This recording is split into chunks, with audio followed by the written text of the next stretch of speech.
반갑습니다. 일주일 남았다, 그죠?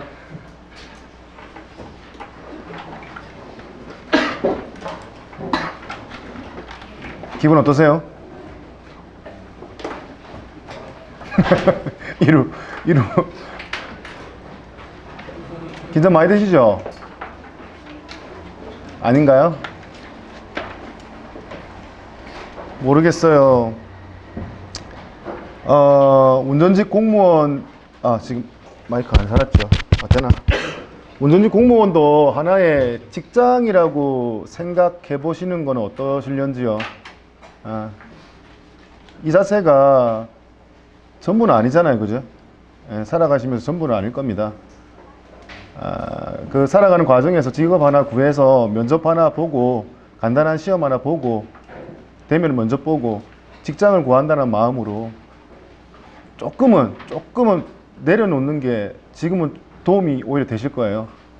너무 긴장해서 이때까지 잘 해오시다가도 컨디션 조절 못해서 혹은 뭐 음식을 잘못 먹어서 너무 그런 경우들을 많이 봤기 때문에 최대한 좀 마음은 지금 시점에서 편안하게 가지시면서 해오셨던 대로 쭉 준비를 잘 해오시면 뭐 좋은 결과 이런 걸 떠나서 최선을 다하시면 그걸로 본인 스스로 만족할 수 있지 않을까란 생각을 해봅니다. 그래서 잘 해오셨어요, 다들. 조금만 더 힘내서 일주일만 더 고생하면은 이제 여러분들 하고 싶은 거 다 하실 수 있잖아요, 그죠? 그날을 위해서 마지막까지 최선을 다할 수 있도록 그렇게 부탁을 좀 드리겠습니다. 자, 오늘 저한테 주어진 시간 4시간입니다. 원래 짜여진 시간은, 그죠? 4시간인데 최대한 깊이 있는 것을 많이 다루어 드렸기 때문에 기본에서 벗어나지 않게끔 꼭 시험에 필요한 내용들, 중요한 내용들만 포커스 맞춰가지고 설명을 좀 해드릴 예정입니다. 그래서 설명할 때 뭐 교재를 디테일하게 보는 것도 좋지만 교재에서 나와 있는 제일 기본이 되는 그림들 있죠, 플래시들, 걔네들 위주로 해서 여러분들하고 내용 좀 한번 마지막으로 공유하면서 시간을 좀 마무리 해볼까 합니다. 그리고 뭐 대단히 큰 건 아니지만 컴퓨터용 사인펜 하나씩 준비했습니다. 그래서 마지막에 나가실 때 그 사인펜 하나씩 받아서 시험 치실 때 조금이라도 도움이 되셨으면 하는 마음에 준비를 했습니다. 자, 그러면 시작해 보도록 합시다. 자,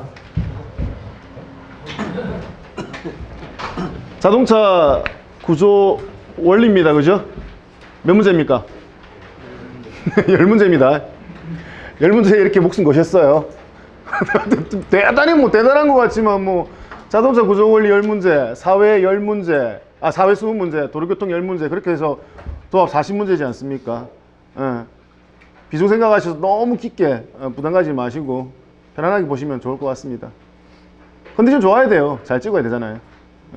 자, 혹시 몰라요. 준비 많이 안 됐는데 그냥 막 로또 찍듯이 폭발해가지고 막 결과 엄청나게 잘 나올지도 몰라요. 편안하게 갑시다. 편안하게. 마음 편하게 가지세요. 자, 지금 보고 계시는 부분, 이 부분을 우리 자동차라고 하는데 이 외형을 통틀어서 우리 뭐라고 표현하지? 차체라고 표현합니다. 그죠? 차체의 정의가 뭡니까?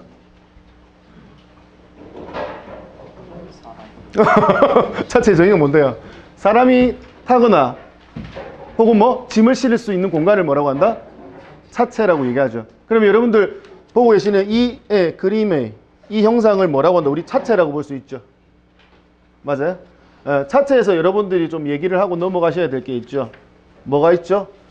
외형 치수에 대한 사이즈, 명칭들 좀 알고 가셔야 됩니다. 그래서 차량 제일 앞에서 제일 뒤에 끝까지 거리, 이거를 뭐라고 한댔어요? 전체의 길이 전장이라고 얘기한댔죠. 부속물 포함되는 거죠. 자, 이제 차량을 정면에서 봤습니다. 정면에서 봤을 때 가로 폭이 있죠. 이 폭을 뭐라고 한다? 전폭이라고 이야기를 합니다. 전폭에 제외되는 게 있죠. 사이드 미러는 제외가 된다라는 내용. 자, 그 다음에 앞차축의 중심과 뒷차축의 중심, 축과 축 사이 거리를 우리 뭐라고 한다?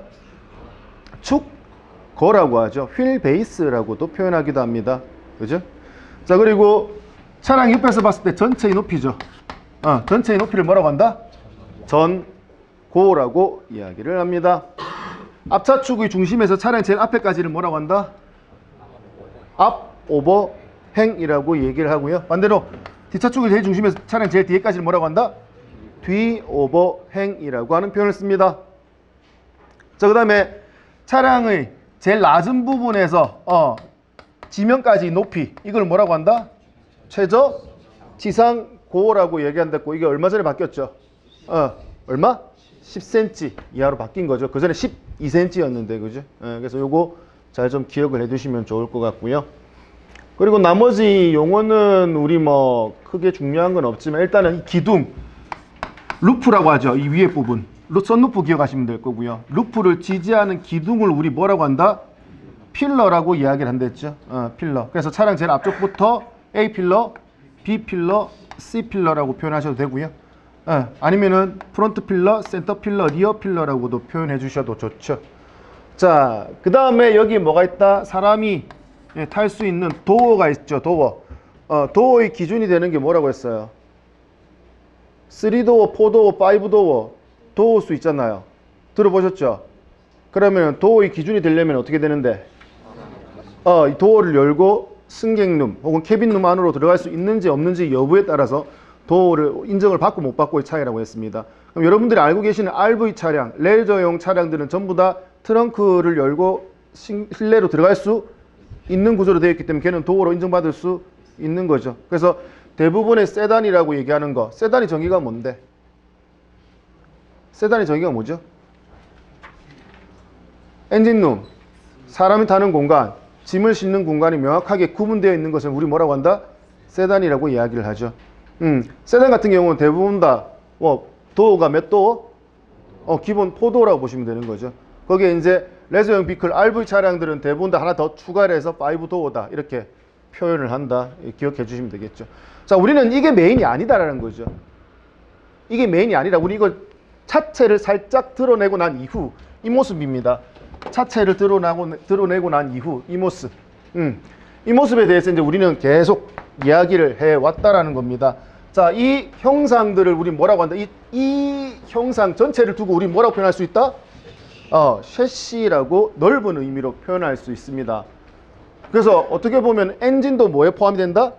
셰시의 범주 안에 포함이 되죠. 근데 워낙 다룰 내용들이 많기 때문에 엔진이라고 따로 파트를 구분 지어서 이야기를 한다라는 부분이었을 겁니다. 그죠? 자, 그러면 이제 제일 중요한 겁니다. 제일 중요한 거. 엔진의 위치에 대해서 이야기하실 수 있어야 되죠. 맞아요?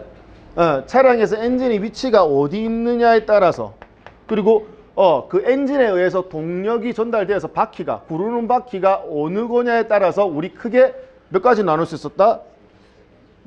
한번 예를 들어 봅시다. 엔진이 앞에 있고 앞바퀴가 구르는 방식을 F 방식.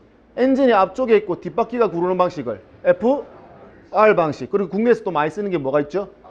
R 방식이라고 해서 엔진이 어디 있다? 뒤에 위치하고 어느 바퀴가? 뒷바퀴가 굴러가는 방식이 있다더라. 각각의 지금 설명드린 세 가지 요소의 장단점 설명하실 수 있어야 되죠. 거기 한 가지 더 있죠. 자동차가 주행하면서 온로드라고 하는 포장도로만 다닐 경우가 없어요. 빗길, 눈길, 오프로드 달릴 수 있습니다. 그때 두 바퀴만 구르는 것보다 뭐가? 네 바퀴 같이 구르면 안정성이 훨씬 더 뛰어날 겁니다. 그래서 만들어진 게 뭐다? 사륜구동 차량까지 해서 총 4가지 경우의 장단점을 서로 비교하실 수 있어야 하지요. 굉장히 중요한 부분입니다. 자, 그래서 대부분의 승용차에 적용되는 무슨 방식? F 방식의 특징 뭐가 있어요? 뭐가 있습니까? 한번 얘기해 보세요. FF 방식. 앞쪽에 엔진이 있고 앞바퀴가 굴러요. 어떤 특징을 가질 수 있습니까? 뒤쪽으로 동력을 전달하는 추진축이 필요 있다 없다? 없잖아요. 가운데 질러가는 추진축이 없기 때문에 여기 뒤에 있는 이 실내 공간 굉장히 넓게 쓸 수 있죠. 그죠? 네, 추진축 없으니까 굉장히 넓게 쓸 수 있어. 또 뭐가 있을까? 앞쪽에 다 몰아놓고 뒤쪽으로 동력을 빼가지고 동력을 나누는 장치 이런 것들이 없으니까 가볍죠. 컴팩트하죠. 그럼 차량의 무게가 가벼울 수 있어요. 그리고 또 굉장히 장점이죠. 그리고 뭐예요? 생산 단가 이런 것들이 떨어질 수 있다는 얘기죠. 그리고 가볍기 때문에 주행하게 되면 뭐가 좋아지는데? 경제성이 좋아지잖아요. 그 경제성이 대표적인 예가 뭔데? 연비잖아요. 연비가 좋은 게 대표적으로 FF 방식이라고 보시면 되는 거죠. 마찬가지 버스도 대부분 버스가 적용하는 RR도 비슷하죠. 엔진이 어디 있어요? 뒤에 있고 어느 바퀴에 굴러요? 뒷바퀴에 굴르니까 그 위에 부수성 자체 크게 필요하지 않고 앞쪽에 승객이 타는 공간을 굉장히 넓게 사용할 수 있다는 것도 같이 특징으로 가질 수 있다는 얘기죠. 그러면 FF하고 가장 많이 비교하는 방식이 뭔데? FR 방식이죠. 그럼 FR 방식 한번 얘기해 봅시다. FR 방식 어떤 특징을 가지고 있어요? 무게중심이 얘는 어디 있는데? 얘의 무게중심이 어디 있어요? 화물차 생각하면 된댔잖아요. 화물차 지금 어디 실는데? 뒤에 실기 때문에 무게중심이 어디 있다? 뒤에 있다라고 볼 수 있죠. 앞쪽에 엔진이 있고 추진축 거쳐서 뒤쪽에 무게를 짐을 싣게끔 이렇게 밸런스를 어떻게 나누어서 배분이 굉장히 좋아요. 앞뒤 무게 배분이 잘 됐기 때문에 굉장히 안정적이죠. 안정성이 있어요. 그래서 주행 중에 핸들링을 막 격하게 하더라도 무게 밸런스가 좋기 때문에 뒤가 이렇게 가볍게 따로 노는 현상이 없죠. 그 반대로 FF 방식 같은 경우는 어떻게 했나? 앞에 다 몰아놓고 운전을 하다가 조향을 하게 되면 뒤가 가볍기 때문에 이게 뒤가 흔들릴 확률이 많다는 얘기죠. 고속으로 주행할 때. 대신에 조향 안정성이 굉장히 뛰어난 거는 어느 방식이에요? F 방식이죠. 왜? 내가 조향하는 방향으로 꺾어서 구르기 때문에. 그래서 지금 방금 제가 얘기했던 것들을 일련의 내용을 정리를 해서 장점과 단점을 비교해 두시게 되면 크게 어려운 점은 없으실 겁니다. 자, 이거와 별개로 사륜이 있죠. 사륜의 특징이 뭔데요? 일단은 전륜과 후륜을 모두 구르게 만들었기 때문에 주행하다가 한두 바퀴가 슬립이 일어나더라도 그 슬립에 대한 안정성이 굉장히 뛰어날 수밖에 없습니다. 그죠? 네 바퀴 다 구르기 때문에. 그리고 선회할 때 내가 원하는 방향으로 선회할 확률이 굉장히 커진다는 얘기죠. 우리 FF 방식 같은 경우는 선회할 때 대부분 다 무슨 스티어가 일어난다? FF, 내가 원하는 것마다 만큼 어떻게 제대로 감기지 못하고 덜 감겨서 나가는 이런 현상을 뭐라고 하죠? 언더 스티어가 일어난다고 했죠. FR 방식은 뭐가 일어난댔어요? 오버 스티어가 일어난다고 했습니다. 그러면은 사륜은 뭐야? 내가 원하는 방향으로 갈 확률이 가장 많다라는 거죠. 이걸 뭐라고 하는데? 뉴트리얼 스티어라고 이야기를 합니다. 이렇게 안정성이 뛰어나면 모든 차량을 전부 다 사륜으로 하지 왜 사륜을 옵션으로 선택해가지고 일부 차량에만 적용할 수 있게끔 만들어놨어? 뭐 때문에? 경제성이죠, 경제성. 전륜, 후륜 다 구르게 하기 위해서 부품이 많이 들어가야 되고 마찰, 동력 손실도 많고 그러다 보니 어떻게 된다? 경제적으로 연비라든지 이런 부분에서 손실이 있기 때문에 크게 모든 차종에 다 적용하지는 못하는 게 뭐다? 사륜구동이다. 이렇게 정리를 해두시면 되겠죠. 군용차, 산악지대 이런 데서 많이 쓰기에 굉장히 적합하다. 이렇게 이해를 해두시면 되겠습니다. 자, 그래서 방금 설명드린 내용으로 지금 FR 방식, 그죠? FR 방식. FR 방식에서 제일 중요한 거, 동력 전달 순서는 무슨 기준으로 제일 많이 나온다? 문제가 FR 방식 기준으로 문제가 제일 잘 나오죠. FR 방식과 관련된 동력 전달 순서. 자, 제일 처음에 엔진에서 동력을 만들 겁니다. 엔진 다음에 뭐가 나와야 돼요? 엔진 다음에 원래 외부에 붙어있는 덩어리는 변속기가 붙어있지만 중간에서 동력을 전달할 건지 말 건지 결정하기 위해서 클러치라는 게 들어간댔죠. 그럼 동력 전달 순서, FR 기준으로 얘기했을 때 동력 전달 순서는 어떻게 된다? 엔진, 클러치, 그 다음 뭐? 변속기죠. 변속기. 그 다음 뭐? 추진축 뒤쪽으로 보내야 되기 때문에 이 녀석 때문에 어떻게 된다? 차고가 높아질 수밖에 없죠. FR 기준에서 얘기했을 때. 자, 그 다음 뭐다? 종, 감속장치. 그 다음 뭐? 엑셀축, 휠, 타이어 순으로 전달이 됩니다. 자, 이거와 더불어 좀 더 디테일하게 얘기하실 수도 있어야 되죠. 뒤에 셰시에서는 그냥 이렇게 큰 덩어리가 아닌 하나하나 부분을 또 나누어 가지고 좀 더 디테일하게 얘기할 수 있었습니다. 자, 이런 추진축과 관련돼서도 내용을 좀 나누어서 얘기할 수 있죠. 변속기 출력축과 연결된 부분, 이 부분, 길이 조정이 가능하게 하는 부분, 동력을 전달하되 길이까지 조절이 가능하게 한 부분, 이 부분을 뭐라고 한다? 슬립 이음이라고 얘기를 하죠. 슬립 이음. 자, 그 다음에 이제 추진축이 들어가는데 이 추진축에 이음이 두 개 들어가죠. 이 이음을 뭐라고 한다? 십자형 자제 이음. 여기서 나온 자제 이음은 뭐의 변화를 가능하게 한다? 각의 변화, 각 꺾인 상태에서 어떻게 동력을 전달할 수 있게끔 하기 위해서 자제 이음을 쓰고, 추진축에서 쓰는 대표적인 자제 이음이 뭐다? 십자형 자제 이음, 유니버셜 조인트라고도 이야기를 하게 됩니다. 유니버셜 조인트 구성 요소가 뭐 있는데요? 십자축이 있죠. 그죠? 여기 십자축이 들어가잖아요.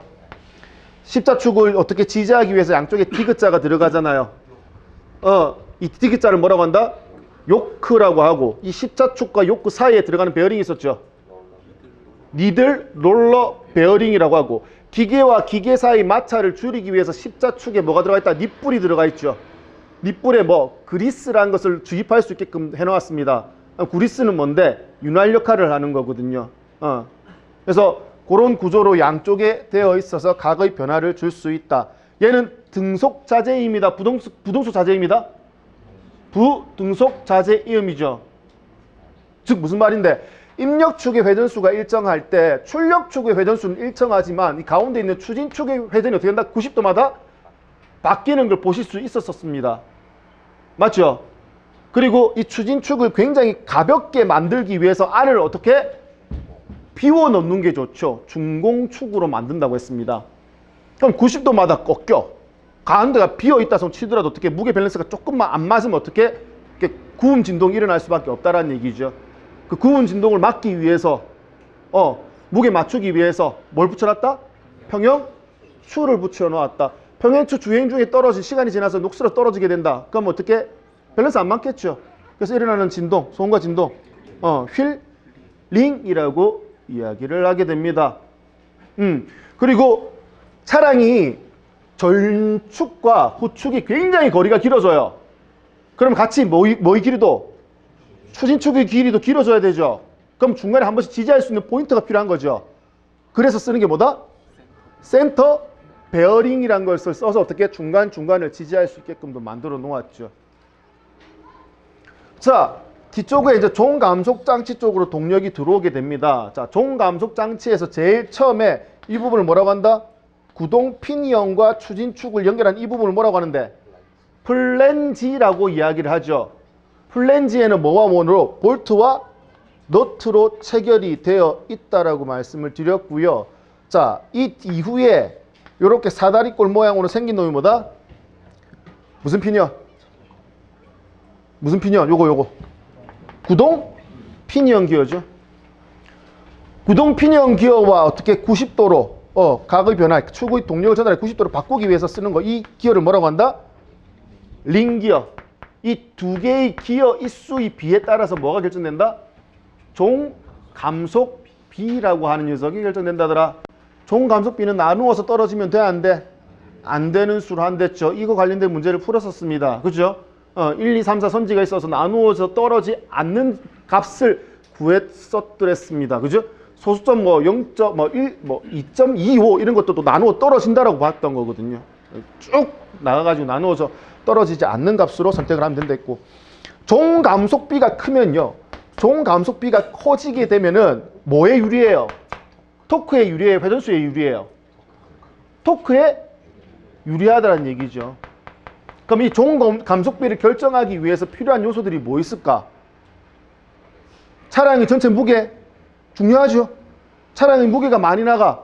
그럼 종감속비 커져야 돼, 작아져야 돼? 커져야 되겠죠. 그 무게를 이기고 차량을 구동시키기 위해서.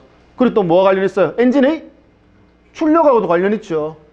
출력이 시원치 않으면 당연히 어떻게 된다? 종감속비가 커져야 되겠죠. 대신에 고속주행은 안 되겠죠. 그리고 상관이 없는 건 뭐예요? 제동력 이런 거 필요 없죠. 제동하고는 크게 상관이 없다라고 얘기를 했었을 겁니다. 자, 그래서 구동 피니언, 그 다음 뭐예요? 링기어죠. 그 다음 뭔데? 자동기어 장치 케이스. 맞아요? 케이스. 그래서 링기어가 회전하면 케이스 무조건 같이 돈다고 했죠. 무조건 같이 돌아요. 케이스 같이 도는데 뭐가 있는데? 자동 샤프트가 있죠. 자동기어 장치 샤프트, 축. 이 축에 연결된 것이 뭔데? 자동 피니언 기어가 연결되어 있죠. 이렇게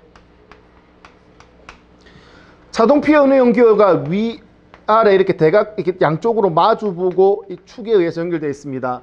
케이스가 돌면은 축이 이렇게 같이 돌 거예요. 축 끼워서 같이 돌 거예요. 그러면 자동 피니언 기어 위아래에 있으니까 자동 피어는 기어도 같이 이렇게 돌죠. 스스로는 안 들고 자체에서 가운데 축에 의해서 이렇게 돌아가는 형식을 뭐라고 한다? 공전이라고 이야기를 하죠. 공전. 그래서 만약에 직진할 때는 얘가 어떻게 된다? 자동 피니언 기어가 공전만 한댔죠. 공전만.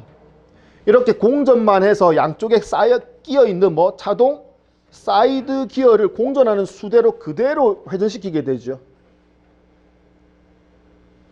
거기에 이제 자동 사이드 기어가 뭐 파져 있는데 스플라인부가 파져 있지 않습니까? 스플라인부에 차축이 끼어서 결과적으로 뭐 자동 사이드 기어 돌아가는 회전수대로 축이 돌아가요. 축이 돌아갔을 때 연결된 건 되는데 휠 타이어가 그대로 주행하게 되는 거죠. 직진 주행이죠.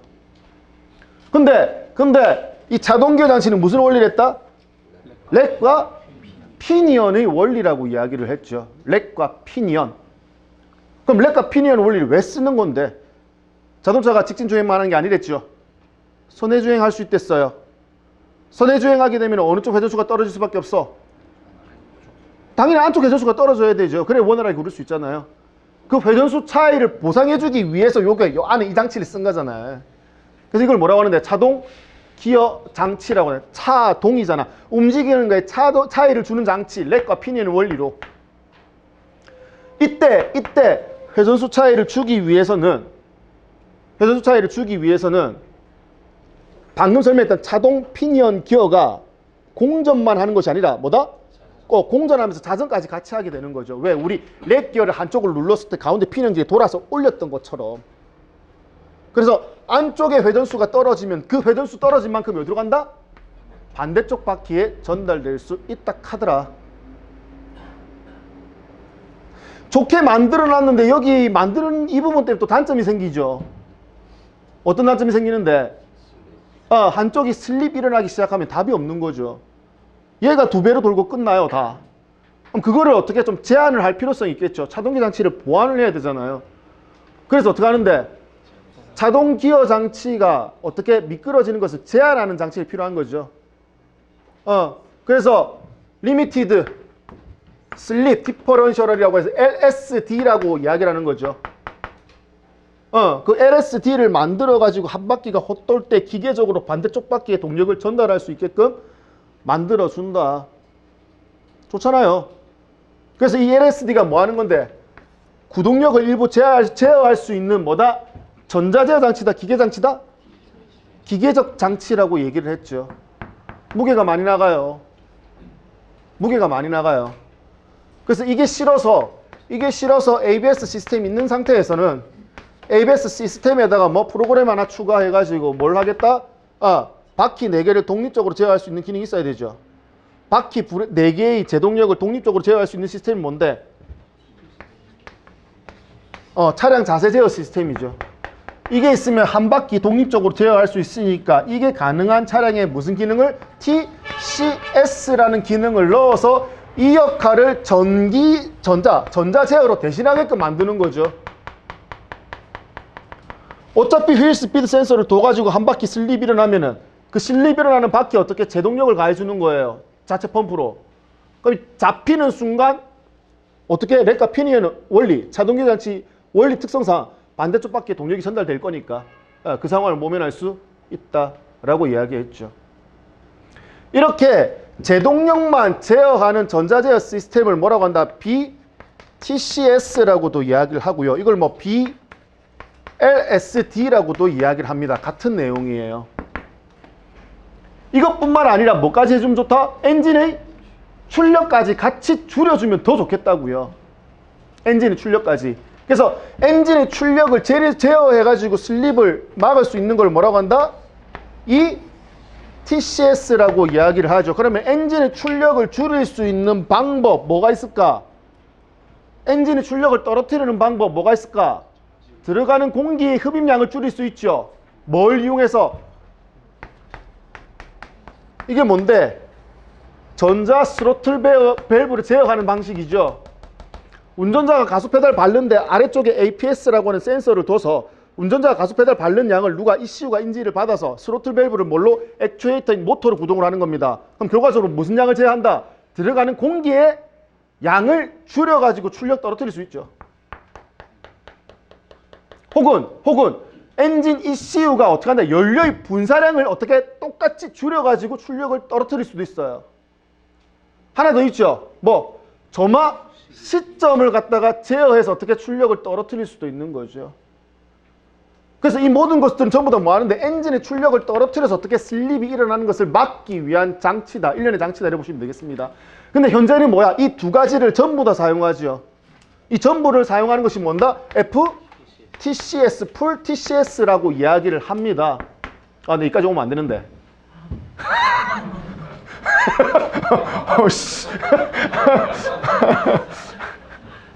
아, 나 수업하면 흥분해서 미치겠어요. 왜 이렇게 수업하면 흥분을 해요? 조금만 내려야겠다. 그래서 이 FTCS를 우리 그냥 뭐라고 얘기한다? 일반적으로 TCS라고 많이 이야기를 합니다. 아, 여기까지 왔네요, 그죠? 그래서 구동력을 완벽하게 제어할 수 있는 시스템까지 이야기를 했습니다. 자, 이게 뭐다? FF 방식의 동력 전달 순서와 관련된 내용이에요. 이것만 쭉 나래비 세우면 뭐 엔진이고 셰시고 상관없이 모든 범위를 넘나들면서 편안하게 정리를 하실 수 있잖아요. 그럼 이 다음 뭐가 나오겠어요? F 방식 나오겠죠. FF 방식 나올 겁니다. 자, FF 방식 역시도 어떻게 동력 전달 순서 알고 계셔야 되죠. 에? 큰 굵직한 개념으로 동력 전달 순서부터 일단 먼저 얘기를 해보자는 거죠. 자, FF 방식에서는 맨 처음에 똑같이 엔진에서 동력이 만들어지죠. 자, 그 다음에 나오는 거 클러치 변속기까지는 똑같아요. 근데 앞쪽에 몰아야 되기 때문에 차동 기어 장치, 즉 최종 감속 기어 장치를 따로 빼내기는 부담스럽죠.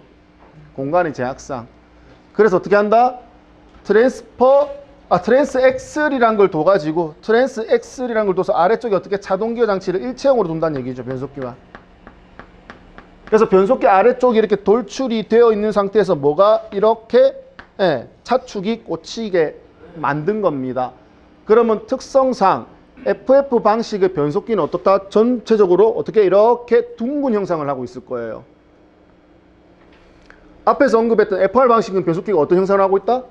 이렇게 확성기, 깔때기처럼 긴 형상을 하고 있을 거예요. 변속기가 길어지면은 대신 뭐가 짧아져도 되는데? 추진축이 짧아져도 되니까. 추진축이 길어서 좋을 건 없잖아요. 이런 특징들에 대해서도 잘 알아두시면 좋죠. 자, 그래서 동력 전달 순서는 엔진, 클러치, 변속기 아래쪽에 저온 감속 장치 함께 포함이 되고요. 자동기어 장치 여기 안에 있죠, 또. 그래서 회전 차이를 보상해 줄 수 있는데 FF 방식은 앞에서 다 끝내야 되죠. 동력을 전달함과 동시에 뭐까지? 각이 조향 핸들 꺾으면 각이 꺾인 상태에서 동력을 전달해야 되는 거죠. 그렇기 때문에 어떻게 설치각이 굉장히 커야 됩니다. 설치각이 30도 이상 굉장히 클 때 사용할 수 있는 자재 이음이 뭐다? 등속, 자재, 이음, CV 조인트라고 보시면 됩니다. 등속이라고 얘기하는 거는 뭐다? 입력축과 출력축의 회전수는 똑같을 뿐더러 가운데 있는 축의 회전수도 항상 일정하게 같이 돌아간다라고 말씀을 드렸을 겁니다. 똑같아요. 여기 스플라인부 연결되어 가지고요. 얘 각의 변화를 줄 수 있죠. 근데 얘는 각의 변화를 많이 안 줍니다. 대신에 얘는 길이 변화까지 주면 훨씬 더 좋을 거예요. 각의 변화 대신에. 그래서 일부 길이 변화를 같이 줄 수 있게끔 만들어 놓은 등속 자재를 뭐라고 한다? 더블 옵셋 조인트라고 해서 자동기어 장치 쪽에 이 장치를 많이 쓰고요. 바깥쪽에는 뭘 쓰는데? 버필드 조인트라고 해서 각의 변화를 더 크게끔 만들어주면 좋다라는 얘기죠. 그리고 이제 전륜에서 휠 타이어 쪽으로 연결이 되게 됩니다. 지금 보시는 것처럼 종감속 장치, 자동기어 장치가 정 가운데 위치하는 게 차축이 두 개의 정 가운데 위치하는 것이 아니라 약간 한쪽으로 편심되어 있기 때문에 두 축의 길이가 다를 수밖에 없어요. 그래서 토크 스티어라고 해서 맨 처음에 차량을 출발하기 위해서 가속 페달을 밟으면 당연히 한쪽으로 어떻게 조금 기울 수밖에 없어요. 중심에서 반지름까지잖아요. 동력을 전달하는 바퀴까지 축의 길이가 다르다 보니까 이건 어쩔 수 없는 거예요. FF 방식상, 형식상. 형식의 특성상. 그래서 이런 특징을 가지고 있다는 것도 하나 좀 기억을 해주시면 좋겠네요. 일단은 문제는 FR 기준으로 굉장히 잘 나오니까 그거를 꼭 머릿속에 넣어주시면 좋겠습니다. 자, 사륜입니다. 사륜구동 같은 경우는 부품이 굉장히 많아졌죠. 많아진 것 중에서 하나를 더 보니까 대표적으로 뭐가 툭 튀어나와 있어요. 이거는 FR 기준하고 똑같은데 여기 뭐? 이륜, 사륜을 전환하기 위한 트랜스퍼 케이스란 게 더 붙었다는 얘기죠. 트랜스퍼 케이스란 게. 얘가 붙고 앞쪽으로 또 동력을 전달하기 위해서 추진축 여기 그림상 똑같은 게 짧은 게 하나 더 붙었다는 얘기예요. 당연히 부품의 수 많아지고 어떻게 마찰에 의한 동력 손실이 많아지고 무게 높아지고 이러다 보니 당연히 연료 소비율은 더 높아질 수밖에 없다라는 거죠. 그게 사륜의 특징이라고 이야기를 했습니다.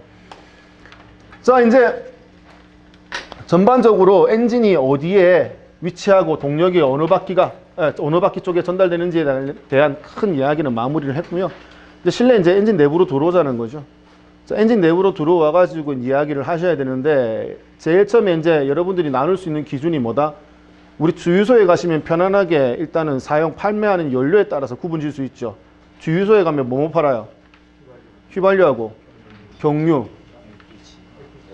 주유소에는 LPG가 없습니다. 그래서 차를 빼가지고 어디로 가야 돼? 충전소로 가야 되죠. 그래서 방금 말씀드린 연료의 특성별로 엔진을 나누는 게 가장 이상적이더라고요. 그래서 연료의 특성별로 나누고 보니 휘발유의 특성이 있죠. 휘발유 특성이 뭐예요? 특성 인화점이라고 하죠. 인화점이 뭐예요? 외부의 발화원에 의해서 불이 옮겨 붙는 점, 인화성 물질 생각하시면 되잖아요. 인화점이 어떻다? 굉장히 낮죠. 인화점이 낮잖아요. 그래서 상온 어디에다가도 휘발유 갖다 놓고 어떻게 불을 붙이면 불이 잘 붙잖아요. 인화점이 그만큼 뭐다? 낮기 때문에. 그래서 얘의 특성상 어떻게 불꽃을 이용하면 굉장히 좋겠구나 라고 착안이 된 겁니다. LPG 역시도 인화점이 낮죠. 그래서 LPG나 휘발유 전부 다 불꽃 점화 방식을 택하면 되겠구나 라고 착안이 된 겁니다. 그래서 이런 엔진을 만들어서 어떻게 한다? 흡입, 압축, 폭발, 배기라고 하는 4행정, 4개의 행정을 가지고 하나의 사이클을 완료하는 엔진에서 이쪽에 불꽃을 공급해 줄 수 있는 무슨 장치를 만든다? 점화 장치를 만들어서 붙이는 거예요. 그래서 가솔린 엔진하고 LPG 엔진, 천연가스 엔진 전부 다 공이 점화 장치라는 게 붙어 있다. 연료의 특성 때문에 그렇습니다. 그리고 경유의 특성이 뭔데요? 경유는 인화점은 높아요. 인화점은 높은데 뭐가 낮다? 착화점이 굉장히 낮다는 얘기죠. 그래서 고압의 조건이 된 상태에서 연료가 무화돼서 나오게 되면 어떻게 스스로 불이 붙는 온도가 낮다는 얘기입니다. 그래서 디젤 엔진은 무슨 방식을 택하겠다? 자기 착화 방식을 택하겠다. 거기가 가장 큰 차이점이라고 보시면 돼요. 그렇기 때문에 점화 플러그는 필요 없어집니다. 점화 플러그는 필요 없어지지만 자기 착화가 잘 되게 하기 위해서 뭐가 들어가면 좋다? 예열 플러그 이딴 것이 들어가면은 어떻게 착화가 지연되지 않게끔 제어하기 굉장히 좋다는 얘기예요. 디젤 엔진에서 착화가 지연되지 않으면 좋은 게 있잖아. 뭐가 좋은데? 노킹이 안 생기는 거잖아요. 그런 건 뒤에서 얘기가 나올 거겠지만 그렇게 해설하시면 되겠습니다. 자, 그럼 일단은 가솔린 엔진부터 놓고 휘발유를 연료로 사용하는 가솔린 엔진부터 먼저 놓고 이야기를 해보자고요. 자, 엔진 내부는 크게 세 가지 부분으로 나눌 수 있죠. 엔진을 놓고 봤을 때. 자, 제일 위의 부분을 뭐라고 한다? 실린더 헤드라고 얘기를 하고요. 그 다음에 이 가운데 부분을 실린더 블럭이라고 얘기를 하고요. 이 부분을 뭐라고 한다? 크랭크 저장통, 크랭크 케이스. 크랭크 케이스 안에는 오일을 저장하는 오일팬도 일부 포함이 된다. 이렇게 보시면 되겠죠. 엔진의 재질은 당연히 강성도 뛰어나면서 가벼우면 좋겠죠. 그래서 강성이 뛰어나고 그나마 가벼운 거, 과거에는 대부분 다 뭘 많이 썼다? 주철이라고 해서 굉장히 튼튼한 재질, 내열성도 좋고 굉장히 튼튼한 재질을 많이 썼는데 얘의 단점이 뭔데? 무거워요. 열팽창 개수도 작고 다 좋은데 무거워요. 자동차 부품에서 무거우면 굉장히 치명적인 거거든요. 그래서 초창기 때 그나마 마찰 저항을 엄청나게 하중이나 마찰을 덜 받는 헤드 쪽을 먼저 뭘로 만든다? 알루미늄 합금으로 많이 만드는 거죠. 알루미늄 합금의 특징이 뭔데요? 가볍죠. 그리고 이뻐요. 또 뭐 모이고 뭐 열점 이런 거 없죠. 뭐 깨끗하다 이런 거 좋아. 근데 뭐예요? 열팽창 계수가 큰 거죠. 열팽창 계수가 크다라는 얘기는 뭐야? 장점이 단점이에요. 단점이죠. 열을 받으면 어떻게 된다? 부피가 늘어난다고요. 그럼 얘는 열 받으면 돼, 안 돼? 안 돼야 되잖아요. 근데 그걸 보완할 수 있게끔 다행히 뭐가 좋은데? 열 전도성이 좋죠. 열 전도성이 좋기 때문에 이 열 전도성이 뛰어난 부분을 최대한 장점으로 발휘해서 어떻게 냉각수라든지 윤활유를 잘 제어하게 되면 크게 시스템 무림 없이 잘 운영할 수 있다는 얘기예요. 근데 한번 혹한까지 가혹 조건까지 엔진을 몰아버리면 어떻게 된다? 헤드에 변형이 일어날 수밖에 없다는 얘기겠죠. 그 가혹 조건으로 몰아내세우는 게 뭔데요? 윤활유가 부족한 상태에서 운행이 된다든지 아니면 뭐가 냉각수가 순환이 제대로 안 되는 상태에서 운행이 된다든지 심각한 데미지를 입게 되는 거죠. 그런 재료의 특성들이 있었습니다. 그러면 이제 여기 헤드에 들어가는 부품에 뭐가 있냐는 거죠. 헤드에 들어가는 부품. 지금 가솔린 엔진 하지 않습니까? 헤드에 들어가는 부품 뭐 있어요? 구성요소. 보이잖아. 뭐 있어요 지금 보니까. 캠축 들어가 있죠. 캠축. 캠축이 항상 여기 있는 건 아니죠. 네? 캠축이 여기 있을 수도 있죠. 기어 구동 방식에. 캠축이 여기 있으면 어떻게 되는데? 뭐가 필요해요? 캠축에 안장이 올라가야 되지. 안장을 뭐라고 한다? 태핏. 태핏이 있으면 항상 여기까지 길이 올라와야 되잖아. 미는 짝대기. 푸시, 로드가 있어야 되고. 그 다음에 뭐가 있어야 된다? 밸브를 간접적으로 열기 위한 시소장치. 뭐가? 로커함이 존재할 수밖에 없다고요. 그럴 경우에는 빠지지만 대부분 다 요즘에는 SOHC, DOHC죠. OHC가 뭔데? 오버헤드 캠축 위에 올라가 있다고요. 한 개 아니면 두 개. SOH, DOHC 장단점 얘기하실 수 있어야 되죠. SOHC는 뭔데? 캠축 가운데 하나 가지고 어떻게 하는데? 로커함을 양쪽으로 이용해서 움직이다 보니까 밸브를 설계할 수 있는 개수가 제한적이죠. 그래서 일반적으로 콧구멍 하나로 숨쉰다고 제가 표현했잖아요. 흡배기 효율이 그렇게 크게 뛰어나지 못합니다. 그에 반해서 DOHC는 뭔데? 흡기 쪽, 배기 쪽 캠축을 따로 두게 되죠. 그래서 흡기 밸브, 두개 밸브, 배기 밸브 전부 다 각각 두 개씩 줄 수 있는 구조. 콧구멍 두 개로 숨쉬기 훨씬 더 편안하게 호흡하실 수 있도록 최적 효율이 굉장히 뛰어나다고 볼 수 있다는 겁니다. 자, 그 다음에 이제 밸브가 있죠. 밸브. 흡기 밸브와 배기 밸브가 있는데 흡기 밸브, 배기 밸브도 항상 위에 올라와 있는 형식이 아니죠. 밸브 형식에 따라서 뭐 LIFT, 리프트 기억납니까? 리프트, LIFT에 따라서 어떻게 한다? 밸브가 블럭에 들어가 있는 경우도 있다는 거죠. 그리고 여기 있는 이 구간, 피스톤이 상사점에 올라왔을 때 만드는 이 공간을 뭐라고 합니까? 연소실이죠. 연소실의 구비조건 문제도 굉장히 잘 나오더라고요, 시험에. 열에 잘 견뎌야 되고, 압력에 잘 견뎌야 되고, 열이 모일 수 있는 열점이 있으면 돼, 안 돼? 안 되고, 그 다음에 와류를 잘 일으킬 수 있는 구성으로 생겨야 할 것이다. 이런 것들이 특징이죠. 그리고 헤드 아래쪽에 이렇게 있는 부분, 이 부분을 뭐라고 했어요? 블럭이라고 얘기한댔죠. 헤드와 블럭 사이에는 뭐가 들어간다? 기밀을 유지하기 위한 뭐가 들어간다? 가스켓이란 게 들어간다. 가스켓. 가스켓은 기밀 유지를 해야 되죠. 헤드와 블럭 사이에, 금속과 금속 사이에 붙었으니까. 그럼 뭐로부터 기밀을 유지해야 돼? 크게 세 가지 생각할 수 있죠. 이 헤드 가스켓 통해서 뭐가 오르락내리락 하는데, 일단 냉각수 오르락내리락 하죠. 그 다음 뭐가? 오일이 오르락내리락 하죠. 그럼 또 뭐가 있는데? 압축 압력이 나가지 않아야 되죠. 이런 것들을 어떻게 기밀 유지할 수 있게끔 잘 설계가 되어야 합니다. 정비 얘기는 안 한다. 그러면 이제 엔진의 동력을 받아서 이게 크게 네 가지 행정을 거친댔죠.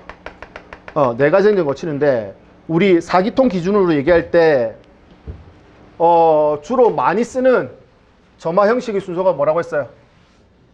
1, 3, 4, 2라고 했죠. 맞습니까? 이 1, 3, 4, 2가 우수식이다, 자수식이다? 우수식이라고 보면 되죠. 그럼 자수식은 어쩌면 되는데 1, 3, 4, 2 해서 반대로 돌리면 되잖아. 그럼 1, 2, 4, 3이 되겠죠. 이건 육기통도 마찬가지죠. 자, 이거 할 때 뭐가 중요하댔어? 이렇게 점화 순서를 결정하고 그 다음에 우리 행정을 따질 때는 어떻게? 화살표를 반대로 돌려서 이해하시면 된다 했죠. 그래서 이런 식으로 표시를 하면 된다고 했습니다. 자, 4번이 흡입이야. 흡입행정. 그럼 2번이 무슨 행정인데? 무슨 행정? 배기죠. 너무 쉬운 거 아니까 졸립니까? 아직 정리 잘 안 됐어요. 좀 더 극한으로 몰아볼까요? 뭐 어려운 거 해서. 좀 간만에 좀 풀어드리겠더니 막 졸린가 봐 이제. 자, 시험 치러 가면 이렇게 편안한 마음으로 시험 칠 수 있다고요. 쉽게 하면. 자, 흡입단은 뭔데? 압축, 폭발, 배기죠. 자, 이 상황에서 크랭크 축 회전 방향으로 180도를 회전시켰어요. 대부분 다 180도가 나온댔죠. 왜? 사행정 사이클 엔진에서 위상차는 얼마인데? 180도이기 때문에 위상차는. 그래서 180도만큼 회전을 시켰어. 그랬을 때 3번 실린더가 무슨 행정하는 거지? 무슨 행정? 3번 실린더가 무슨 행정이에요? 행정. 가만히 있다. 3번 실린더 무슨 행정하는데요? 제가 행정 손대지 말랬죠? 행정 딱 카운트하고 손대지 말라고요. 자, 흡입 이거 뭐? 압축 얘 뭐? 폭발 얘 배기랬잖아요. 행정 딱 그대로 손대지 말라 했어. 항상 손대지 말고 내가 180도 돌렸댔잖아요. 180도 돌리면은 3번 실린더는 돌아도 된댔죠. 실린더가 한 사이클 180도 한 사이클이 일로 가면 되잖아요. 그럼 3번이 무슨 행정이 있다? 폭발 행정이 있다 이렇게 얘기를 하시면 되죠. 만약에 크랭크 축을 180도 돌렸는데 만약에 흡입 행정에 가장 가까운 실린더가 몇 번이냐라고 물어봤을 때는 어떻게 해야 돼? 몇 번이야? 똑같잖아. 행정 손대지 말고 뭐만 돌리면 돼? 실린더만 돌리면 된다고요. 그럼 실린더가 180도 돌아서 왔을 때 뭐가? 2번이 일로 오겠네. 흡입 쪽에.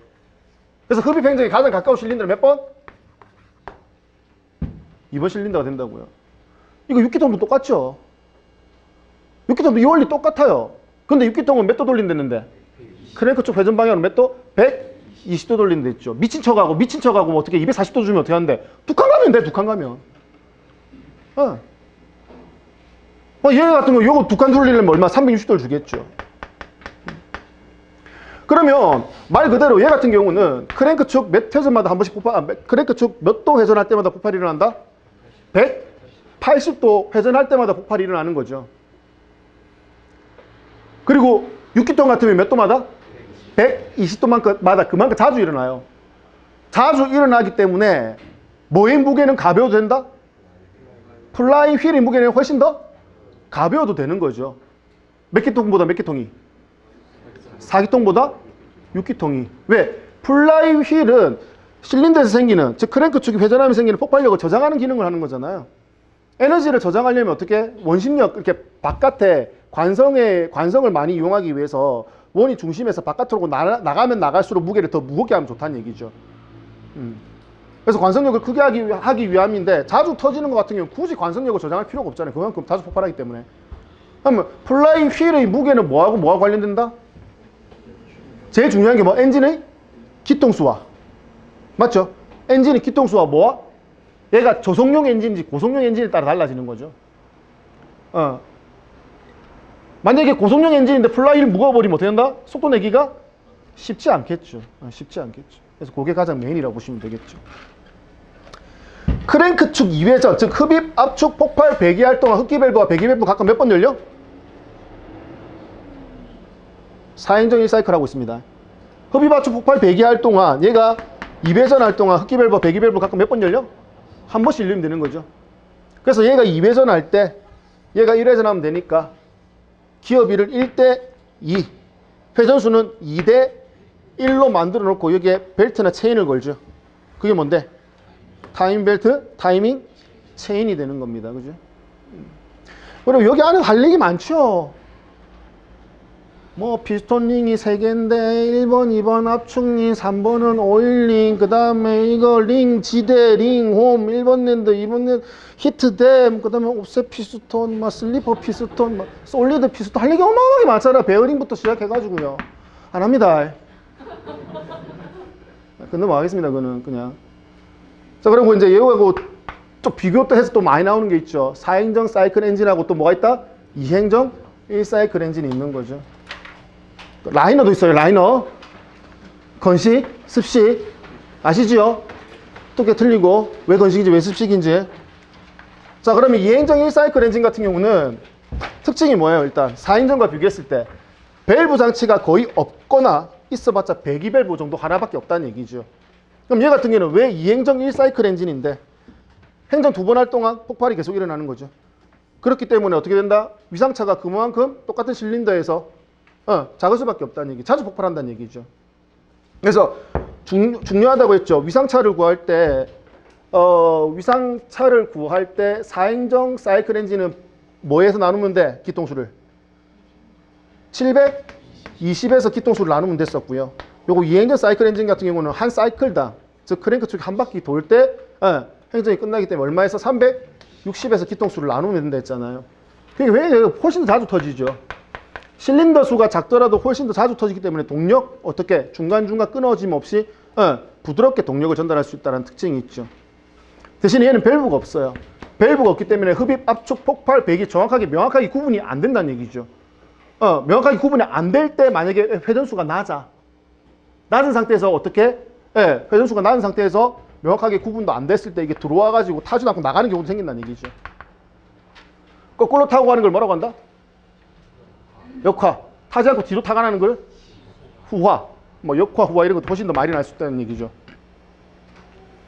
대신에 장점 뭔데요? 기구가 없으니까 가볍죠. 가볍기 때문에 상대적으로 1.6에서 1.7배 정도의 어떻게? 효율을 더 낼 수 있다는 얘기죠. 단위 실량당 부담해야 될 하중이 작기 때문에. 근데 연료 소비율은 더 기름 많이 먹어, 작게 먹어요? 많이 먹는 거죠. 왜? 얘는 밸브로 정확하게 제어가 안 되니까. 연비를 어떻게 효율적으로 제어할 수가 없으니까. 그런 특징들을 가지고 있다는 거. 뭐 소기 방법 뭐 있었어요? 단류 소기식, 그다음 횡단 소기식, 뭐 루프 소기식 뭐 이런 것들 있죠. 압축 행저시 새어 나오는 거. 압축 행저시 새어 나오는 혼합가스. 블로다운은 배기행저 초에 배기밸브 열렸을 때 자연스럽게 배출가스 나가는 현상. 뭐 그런 용어에 대해서도 좀 알아주시면 좋다고 했죠. 자, 뭐 이 정도 해주시게 되면은 2행정 엔진, 4행정 엔진 크게 무리 없이 정리하실 수 있고. 자, 이거 그림은 왜 제가 넣어놓냐면은 이거는 무슨 형 엔진? V형 엔진이죠. V형 엔진. 왜 V형 엔진인데? 정면에서 봤을 때 이렇게 실린더가 V 모양을 하고 있는 거잖아요. V형 엔진을 택했을 경우 엔진 전체 높이를 어떻게 한다? 낮출 수 있죠. 그죠? 엔진 높이 만약에 직렬형 엔진 같으면 엔진이 이만큼 서야 되잖아요. 높이가 높아지는데 얘를 어떻게 낮게 V 이렇게 낮게 만들다 보니까 엔진 높이 전체 높이가 낮아져요. 엔진 높이가 낮으면 뭐가 좋은데? 얘를 엔진이나 차량 앞에 집어넣고 본닛을 위에 덮었을 때 본닛 라인 전체적으로 낮아질 수 있죠. 그리고 직렬형 엔진 같은 경우는 6기통, 8기통 막 이렇게 지나가면 지나갈수록 엔진 길이가 굉장히 길어진다는 얘기죠. 이렇게 길게 엔진을 본닛을 열고 가로로 집어넣고 변속기를 넣으려면 부담스러워요, 자리가. 그래서 직렬형 엔진은 어떻게 된다? 가로로 넣기가 힘들어서 대부분 다 어떻게? 세로로 많이 집어넣는 데 있죠. 세로로 집어넣으면 단점이 뭔데? 높아지잖아. 그래서 RV 차량들 보면 대부분 다 본닛 라인이 높죠. 높은 이유가 엔진을 세로로 집어넣고 이렇게 길게 놓고 그다음에 이렇게 세로 종으로 놓아가지고 어떻게 하는데 변속기를 낮고 길게 가져갈 수 있댔죠. 그래서 추진축을 놓고 뒷바퀴를 구동하는 무슨 방식에서? FR 방식에서 훨씬 더 많이 쓴다고 했죠. 직렬형 엔진. 특히 힘을 요구할 때, 이럴 때. 근데 그에 반해서 V형 엔진은 어떻는데? 펑퍼짐하게 낮추어가지고 세게 3개 혹은 4개, 4개를 만들었기 때문에 엔진 높이 낮고 그 다음에 넓고 펑퍼짐하게 엔진이 들어가요. 그리고 변속기를 앞쪽에 바로 붙을 수 있죠. 그렇기 때문에 얘는 무슨 방식에서 F 방식에서 굉장히 좀 유용하게 잘 사용하고 있는 방식입니다. 그래서 이런 특징들을 좀 대충 아시면 좋겠고, 자, 그 다음에 여기서 제가 하나 알고 싶은 거는 뭐다? 크랭크 축. 엔진이 크랭크 축이 회전을 할 때 우리 바깥에 뭐 펜벨트를 구동하기 위한 뭐가 붙는다? 풀리라는 게 붙죠. 풀리. 크랭크 축 풀리에 펜벨트가 연결되어 있어서 동력을 삥 뜯어가는 애들, 동력을 어떻게 전달받는 애들 정리하자고요. 자, 크랭크 축에 연결돼 가지고 동력을 전달받는 애들 대표적인 거 뭐 있다? 에어컨 있죠. 에어컨. 틀면 시원해지잖아요. 에어컨 우리 압축기라고 얘기했던 거. 에어컨 얘기 나온 김에 할까? 순서 어떻게 됩니까? 내면 순환 순서. 압축기. 응축기 어디 있는데? 어디로 가야 돼? 어디로 가야 돼? 차량 어디로 가야 돼? 제일 앞쪽에 와야 되죠. 시원한 바람 들어와야 되니까. 그래서 응축기. 그 다음 어디로 가는데? 건조기 가죠. 건조기를 다른 말로 리시버, 드라이어. 맞죠? 그 다음 나오는 게 뭐다? 팽창 밸브. 이게 팽창 밸브형이죠. 팽창 밸브 다음 어디로 가는데? 증발기. 그 다음에 압축기로 가는 거죠. 자, 팽창 밸브 빼고 오리피스 집어넣읍시다. 오리피스 넣으면 어떻게 되는데 순서가? 압축기. 그 다음에 똑같잖아. 응축기. 그 다음 뭐?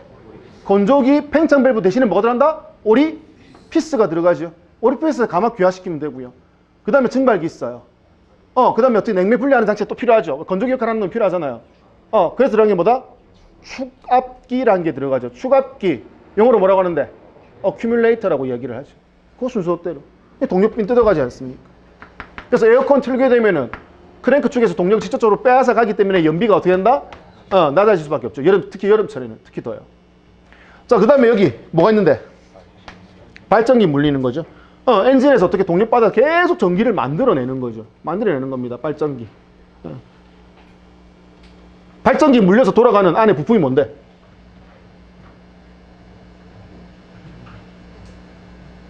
너무 깜빡이 안 켜고 훅 들어갔어요? 발전기에 풀리로 물려가지고 발전기 안에 돌아가는 부품이 뭔데? 깜빡이 켜줄까요? 로터잖아, 로터. 툭툭 나와야 된다고, 툭툭 찌르면. 로터가 돌잖아요, 로터가. 전기는 어디서 만드는데? 양옆에 있는 스테이터에서 나온다. 얘는 어떻게 기계적 마찰이 좀 작됐죠. 왜? 로터 뒤에서 브러쉬와 맞물리는 게 뭔데? 슬립링이거든요. 예? 슬립링. 슬립링은 DC 모터하고 다르죠. 뭐 정류자하고 맞물리는 게 아니죠. 부드러운 면에 브러쉬가 닿기 때문에 마찰 저항이 크다 작다? 작아요. 그렇기 때문에 발전기를 돌리는데 엔진 입장에서 크게 부담스럽다 안쓰럽다? 안쓰럽다. 그래서 다른 놈에 비해서 어떻게 얘가 훨씬 더 엔진의 출력을 작게 빼앗아 가면서 전기를 만드는 거죠. 그렇기 때문에 이런 발전기를 활용을 해서 전기를 만들어서 전기 에너지 가지고 쓰는 걸로 전부 다 바뀌고 있잖아요. 왜? 유압을 쓰게 되면 엔진의 출력을 그만큼 많이 빼앗아 가니까. 전기 모터 같은 것을 붙여가지고 최대한 어떻게 엔진의 출력을 많이 빼앗아 가지 않으면서 어떻게 그 역할을 대신 수행할 수 있으니까. 그 대표적인 예가 뭔데? MDPS잖아. MDPS. 왜? 여기에는 뭐가 붙어야 되는데 원래? 파워, 동력 조향 장치에 오일 펌프가 붙어야 되죠. 이 오일 펌프, 오일을 순환시키기 위한 베인 펌프 이런 게 쓰게 되면은 엔진의 출력을 그만큼 많이 빼앗아 가야 되기 때문에 그게 안 돼서 집어치우고 어떻게 하겠다? 전기 모터 집어넣는 거잖아요. 전기로 일을 할 수 있으니까. 다 했습니다. 한 개 더 있잖아. 이거 뭔데? 냉각수 순환시켜야죠. 그래서 뭐가 필요하다? 워터 펌프라고 하는 물펌프가 필요하죠. 물펌프 없으면 안 돼요. 무조건 물펌프 붙어가 동력을 받아야지만 냉각수 순환시킬 수 있죠. 왜? 헤드가 열에 약하잖아요. 열팽창 계수가 크기 때문에. 자, 첫 번째 시간 여기까지 하고 조금 쉬었다가 두 번째 시간 하도록 합시다.